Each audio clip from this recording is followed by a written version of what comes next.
आप देखो ये ब्रिज है जो कि आपको हर की पौड़ी से जोड़ेगा। और ये देखो आप बहाव मैं आपको दिखा दूँ अगर, बहुत तेज़ बहाव हमेशा से रहता है।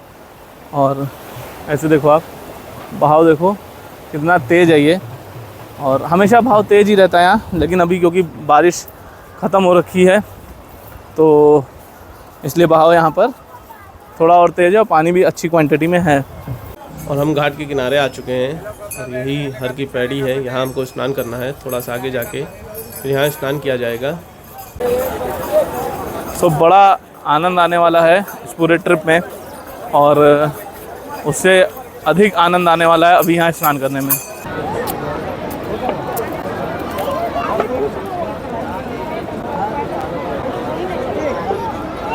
तो अब स्नान हो चुका है और हम जा रहे हैं पार्किंग पर जहाँ कार पार्क की है, और वहाँ से अभी आधा 1 किलोमीटर और आगे जाएंगे तो वहाँ पे कुछ ना कुछ पाया जाएगा।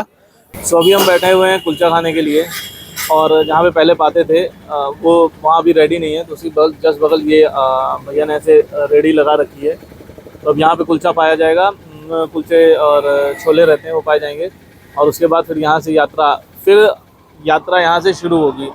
और ये है कि अब नहीं रुकना है, जल्दी पेट पूजा हो जाए उसके बाद हम लोग फिर तैयारी से निकलेंगे। सो अब ब्रेकफास्ट हो चुका है और हम पूरी तरह से रेडी हैं अब बाबा के यात्रा के लिए, सोनप्रयाग पहुंचने के लिए। और अभी बज रहा है लगभग, कितना बज रहा है भाई? Near about. तो अभी बज रहा है 10:15, और उम्मीद करते हैं कि 6 से 7 घंटे में 11, 12, 1, 2, 3, 4, 5 बजे तक हर हाल में हम लोग सोनप्रयाग पहुंच जाएं। तो बाबा का नाम, बाबा का जयकारा, नमः पार्वती पतये हर हर महादेव। हम अब ऋषिकेश आ चुके हैं और रास्ता बहुत ज़्यादा ख़राब था हरिद्वार से ऋषिकेश का। सिर्फ एक ब्रिज जो बना हुआ है वही मतलब सही था, बाकी जो रास्ता था वो बहुत ज़्यादा ख़राब था। और अभी भी देखो आप रास्ता उतना अच्छा नहीं है, लेकिन अभी जैसे ये ऋषिकेश पार होगा उसके बाद जब रास्ता शुरू होगा तो मुझे उम्मीद है कि रास्ता अच्छा हो जाएगा। अभी मुश्किल से 15 से 20 मिनट हुआ है हम लोगों को पहाड़ पे चढ़े हुए, और आप देखो कि गाड़ियां खड़ी हैं और लोग बसों से भी उतर कर जा रहे हैं, देख रहे हैं क्या हुआ है ट्रैफिक में। तो हो सकता है आगे लैंडस्लाइड हुई हो जिसकी वजह से ये ट्रैफिक जैम लगा है, क्योंकि जब लैंडस्लाइड होती है तो एक तरफ की गाड़ी को रोक दिया जाता है और एक ही तरफ की गाड़ी को पास किया जाता है। हालांकि उधर से भी अभी तक कोई गाड़ी नहीं आई है, तो इसका मतलब हो सकता है तो इधर से पास हो रही हैं या दोनों तरफ से रोक दिया गया है जब तक कि सफाई ना हो।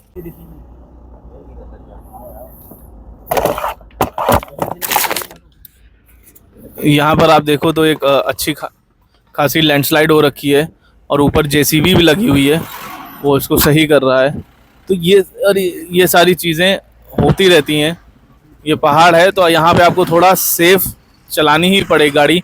आप देखिए एक लाइन से गाड़ियाँ आ रही हैं, तो पहाड़ में अगर आप नए हो और आप गाड़ी चलाना चाहते हो तो एक लाइन में गाड़ी चलाइए, अपनी नॉर्मल स्पीड में चलाइए, बहुत ज़्यादा ओवरटेक के चक्कर में ना पड़िए, तो आप चला सकते हैं। इस रोड पे पहाड़ पे आपको चलना है तो लेन में ही चलना है, तभी आप आराम से चल सकते हो। अगर आप अपनी लेन से इधर उधर जाते हो, आप नए हो तो ये एकदम मत करो। लेकिन चलो अगर आपको ओवरटेक करने का मौका मिल रहा है तभी ओवरटेक करिएगा, अगर नहीं मौका मिलता है तो ओवरटेक एकदम मत करिएगा, क्योंकि रिस्की होता है। अब सामने देखो यहाँ पे यहाँ भी लैंडस्लाइड हो रखी है, तो ऐसे पे क्या होता है कि एक साइड को रुकना पड़ जाता है अगर थोड़ी बहुत स्पेस है। ये देखो आप इनोवा वाला रुक गया, हालांकि स्पेस अच्छी खासी थी, निकल सकता था, पर समझदारी की रुक गया। तो ये चीज़ें यहाँ पर होती हैं। अब ये थोड़े टर्न्स हैं रोड पे, थोड़े बहुत टर्न्स भी हैं। बाकी यही है कि आप ध्यान से चलाइए, कोई दिक्कत नहीं होती है। और जहाँ आप 20-25 किलोमीटर के बाद चला लेंगे उसके बाद एकदम कोई दिक्कत नहीं होगी आपको। अभी रोड बहुत अच्छी है, काफ़ी वाइड रोड है। अब मुझे ओवरटेक करना है, देखो आराम से ओवरटेक हो जाएगा यहाँ पर, क्योंकि रोड बहुत अच्छी है, वाइड है काफ़ी। तो यहाँ आप चला सकते हो। अगर जब भी आपको मौका मिले तो इस रोड पे आप ओवरटेक कर सकते हो। लेकिन एक चीज़ और मैं आपको बता दूं कि जब टर्न्स आए तो आप याद रखिए कि आपको अपनी तरफ से ही मुड़ना है। जैसे ये मोड़ अब सामने है तो मैं अपनी लेन से ही टर्न लूँगा, दूसरी लेन से टर्न नहीं ले सकता हूँ मैं। अब ये देखो रोड एकदम बिंदास है, आप रोड की एकदम टेंशन ना लो, आप अपनी गाड़ी से स्वयं आ सकते हो। अच्छी खासी रोड है। हाँ, ऊपर थोड़ी रोड सकरी हो जाती है, थोड़ा सा दिक्कत होता है ऊपर, लेकिन फिर मैं फिर वही कहूँगा, अगर आप अपने लेन से चल रहे हो तो आपको कहीं से भी कोई दिक्कत नहीं होगी। तो ये बस वाला है भाई। अब देखो कितनी मतलब मस्ती से चला रहा है, मस्त एकदम। कोई भी मोड़ आ जाए, कुछ भी हो जाए, इस बंदे को कोई दिक्कत नहीं हो रही। ना ये हमें आगे जाने दे रहा है और ना हमसे आगे जा ही पा रहा है। उधर से भी लगातार गाड़ियाँ आ ही रही हैं। तो ये सारी थोड़ी बहुत दिक्कतें होती रहती हैं, क्योंकि पहाड़ है तो मोड़ पे ओवरटेक करना तो एकदम उचित नहीं है। ये आप गलती भी कभी मत करना कि मोड़ पे आप ओवरटेक करो। और ये सामने एक बहुत ही सुंदर व्यू आ रहा है, आप लोग इसको देखो। मैं अब सच बता रहा हूँ कि पहाड़ों में दिक्कत होती है थोड़ा ड्राइव करने पर, बट ये व्यू आप देखो तो it is really very awesome. और ख़ासकर जब ऐसे पहाड़ इधर होता है और इधर जब रोड मुड़ती है और सामने आसमान होता है, तो वो नज़ारा देखने वाला ही होता है। क्योंकि हम बहुत ऊपर नहीं हैं, तो आप देखो ये इतना बड़ा टैंक भी यहाँ पर चल रहा है। और अभी हम लोग पहुँच चुके हैं देवप्रयाग। आप देखो यहाँ पर दो नदियों का संगम होता है, अलकनंदा और भागीरथी। और यहाँ पर ये जो बिल्डिंग आप देख रहे हो, ये है संस्कृत महाविद्यालय करके है ये। तो ये देवप्रयाग पर ही है। नीचे नदी बह रही है, जिसमें आप देख सकते हो साफ साफ आपको दिख रहा होगा, दो कलर का पानी है, एक हल्का ब्राउन है और दूसरा ग्रीन है। तो ये अलकनंदा और भागीरथी का संगम है। और यहाँ पर देखो आपको लोग नहाते हुए स्नान करते हुए दिखेंगे। तो ये भी देखिए एक मतलब प्रभु की लीला है कि दो नदियों का संगम हो रहा है और दोनों का कलर अलग है। तो अभी बज रहा है दोपहर का 2 और हम पहुंच चुके हैं देवप्रयाग। और मैं आपको बताऊं, यहाँ बहुत बहुत बहुत ज़्यादा गर्मी है और गंदी वाली गर्मी है। जैसे एक होता नहीं, चुभने वाली गर्मी, वैसी गर्मी हो रखी है यहाँ पर। ऐसा कभी मतलब उम्मीद नहीं थी मुझे कि ऐसी गर्मी पड़ेगी, क्योंकि हम लोग अक्सर हर साल आते हैं तो यहाँ पर इतनी गर्मी कभी नहीं देखने को मिली जितनी इस बार देखने को मिली है। मुझे लगता है जितनी ही बरसात हुई है उससे दुगनी तो ये गर्मी पड़ रही है। और इतनी अधिक गर्मी थी कि मन नहीं किया ज़्यादा दूर जाने का। तो अभी बज रहा है 2:40 और हम आ चुके हैं करीब 25 से 30 किलोमीटर दूर देवप्रयाग से। और अब मैं थक चुका हूँ ड्राइव करते करते। और पहाड़ों पे थोड़ा सा एक्सर्शन हो जाता है, क्योंकि बार बार टर्न आते हैं, क्लच ब्रेक लेना रहता है, गियर लगाना रहता है, तो थोड़ा बहुत समस्या हो जाती है। अब यहाँ ये शिकंजी पॉइंट एक है, यहाँ लास्ट टाइम भी हम लोगों ने शिकंजी पी थी।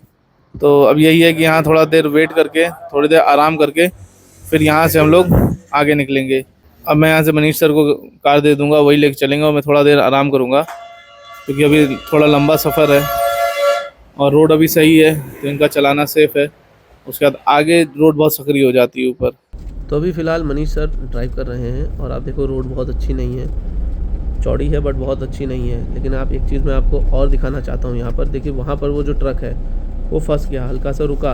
अगर ये पहले रुक जाता तो शायद ये जाम यहाँ ना लगता, लेकिन चलिए थोड़ा स्पेस था तो वो निकल गया। तो आपको अपनी लेन में ही चलना है, ज़्यादा तेज़ और ओवरटेक का वो नहीं है।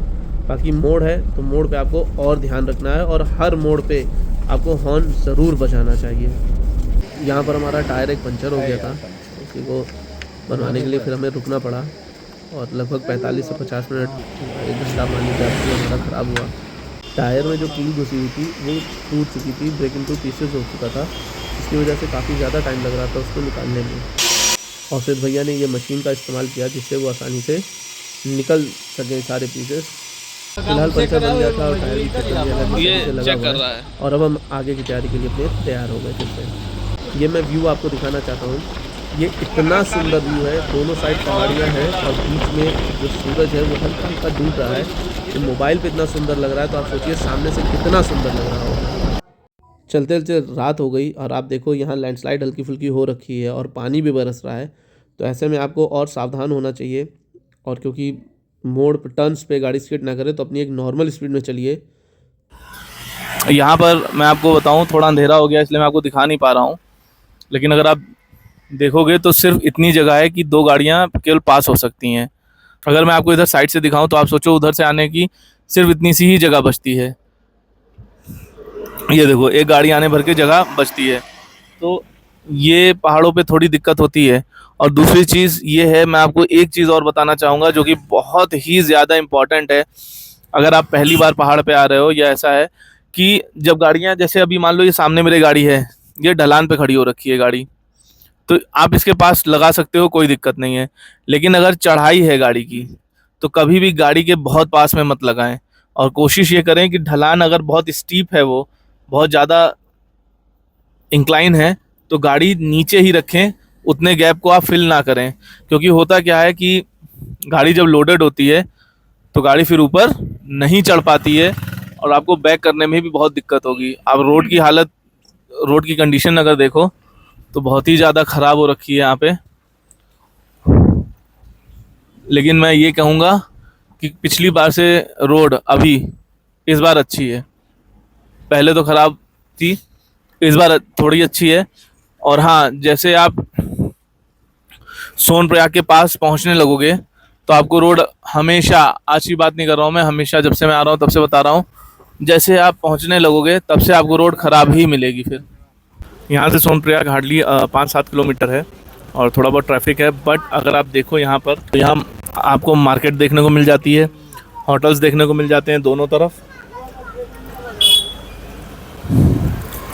ये सारी सुविधाएं यहाँ पर आपको मिल जाएंगी। और अभी की बात की जाए तो सीज़न ऑफ है, इसलिए यहाँ पर इतनी भीड़ नहीं है। लेकिन जब सीज़न होता है तो यहाँ तक भी गाड़ियाँ खड़ी रहती हैं, टेम्पो ट्रैवलर, बसें, मिनी बस 29 सीटर तक यहाँ भी खड़ी रहती हैं। अभी आप देखो कि यहाँ पे थोड़ा दिक्कत हो रखी है, लैंडस्लाइड भी हुआ है, जेसीबी भी खड़ा हुआ है बगल में। और अगर आप देखो तो उस साइड गाड़ियाँ रुकी हुई हैं। तो ये पहाड़ों पे देखने को आपको अक्सर मिलेगा कि एक तरफ की गाड़ियाँ रोक दी जाती हैं और दूसरी तरफ फिर गाड़ियाँ आगे बढ़ती हैं। हम लोग पहुँचने ही वाले हैं और आप देखो कि एक साइड होटल है तो दूसरी साइड गाड़ी की पार्किंग हो रखी है। ये चीज़ें आपको आम यहाँ देखने को मिलेंगी जनरली, लेकिन जब भीड़ बहुत होगी तो ये पार्किंग बहुत पहले से ही शुरू हो जाएगी। अब आप देखो, आप दोनों तरफ होटल है तो दोनों तरफ गाड़ियाँ हैं। टेम्पो ट्रैवलर ज़्यादा आपको यहाँ देखने को मिलेगी। यहाँ मिनी बस तो चलती है लेकिन टेम्पो ट्रैवलर आपको ज़्यादा देखने को मिलेगी। अभी सोचो मौसम थोड़ा सा ख़राब है लेकिन फिर भी एक अच्छी खासी भीड़ आपको देखने को मिल रही है। तो आप ये सोचो जब सीज़न होता है तब यहाँ कितनी भीड़ होती होगी। सो फाइनली हम पहुँच चुके हैं सोनप्रयाग और पार्किंग में बस गाड़ी लगानी ही है। सो अभी बस पार्किंग आ ही गई है। सो फाइनली 24 घंटे की यात्रा के बाद अब हम आ चुके हैं, सोनप्रयाग पहुंच चुके हैं। आप देखो पार्किंग में वो पीछे गाड़ी भी कार भी पार्क कर दी गई है। और दूसरी चीज़, चारों तरफ यहाँ आपको गाड़ियाँ ही दिखेंगी। ये एक ओपन स्पेस है जहाँ पे आप अपना कार या टेम्पो ट्रैवलर पार्क कर सकते हो। दूसरी चीज़, अगर आप मेरे पीछे देखो, वो जो आपको बिल्डिंग दिख रही है that is multi storeyed parking. वहाँ भी खड़ी करने की उसने बोला था, वहाँ भी आप कार को पार्क कर सकते हो। बट हम लोग हमेशा यहीं पार्क करते हैं। यहाँ पे सबसे अच्छा क्या, बगल में वॉशरूम है और पीने के लिए पानी भी मिल जाता है। तो ये सारी चीज़ें यहाँ बहुत अच्छी हैं। और अभी बज रहे हैं 8। अब चलते हैं रूम देखते हैं कहाँ रूम मिलेगा। और रूम देखने के बाद फिर हम स्टे करेंगे रूम में और कल सुबह की तैयारी करेंगे निकलने की। खुशी बहुत है कि इतना लंबा सफ़र हमने आसानी से तय कर लिया। बस महादेव की कृपा ऐसे ही बनी रहे और अब कल सुबह जो यात्रा है वो भी मंगलमय हो, अच्छे से पूरी हो और महादेव के दर्शन भी अच्छे से हो जाएं, यही एक प्रार्थना है उनसे। हम लोग अपनी यात्रा का पहला पड़ाव पार कर चुके हैं हम सब, और दूसरे पड़ाव के लिए हम सब रेडी हैं। अभी हम लोग फ़िलहाल रूम देखने जा रहे हैं जो कि सोनप्रयाग में मिल जाना चाहिए। और क्योंकि ऑफ सीज़न है तो मुझे उम्मीद है कि सस्ते में मिल जाएगा और भीड़ भी बहुत नहीं होगी। यहाँ पर आपको बहुत ज़्यादा लग्जरी तो नहीं, लेकिन हाँ बस इतना है कि आप यहाँ एक रात सो सकते हो। मैं आपको रूम दिखा दूँ तो रूम अच्छा है। ये देखिए, यहाँ पर ये आपको गद्दा मिल जाएगा, ये इन्होंने रजाई दे रखी है। रूम ठीक ठाक है लेकिन देखिए सीलन बहुत ज़्यादा है यहाँ पे, और उधर वो वॉशरूम है। सो रूम बहुत अच्छा है, एक तरह से देखा जाए अच्छा रूम है। और अभी इन्होंने हमें 1200 बताया, लेकिन हम इसको 1000 रुपये ही पे करेंगे इनको। और यहाँ पर सोनप्रयाग की मैं बात कर रहा हूँ, मेन सोनप्रयाग में ऑफ सीज़न में आपको ऐसे ही रूम मिलेंगे। अगर ये पीक सीज़न होता है तो रूम कम से कम 4 से 5 हज़ार रुपये से नीचे हमें ना मिलता। हम आ गए भोजन पाने के लिए। यहाँ पर जो बिना लहसुन प्याज के मिलेगा वो दाल और रोटी या दाल चावल ही मिलेगा। बाकी पनीर सब्जी अगर आपको खानी है सब तो उसमें आपको लहसुन प्याज रहेगा। तो फिलहाल दाल रोटी से ही काम चल जाएगा। और अब पाने के बाद फिर सुबह फिर रूम पे वापस, और फिर उसके बाद सुबह फिर गौरीकुंड होकर और फिर तैयारी की जाएगी आगे की यात्रा की। सो भोजन हो गया है और अब इसके बाद अब रूम पे ही चलना है। लेकिन कभी कभी होता क्या है कि चाय की तलब रहती है, तो तब चाय पीकर फिर अब जाएंगे हम लोग रूम में। तो भोजन हो चुका है और हम लोग अपने रूम में आ चुके हैं। आप देखो सब पैकिंग हो चुकी है और सब हो चुका है, और अब बस अब यहाँ सोया जाएगा, और कल सुबह फिर दिन की शुरुआत की जाएगी। गौरीकुंड जाके स्नान करके फिर वहां से हम लोग आगे बढ़ेंगे। सो अभी डे ऑफ होता है। जय श्री राम, हर हर महादेव। कल सुबह मुलाकात होती है।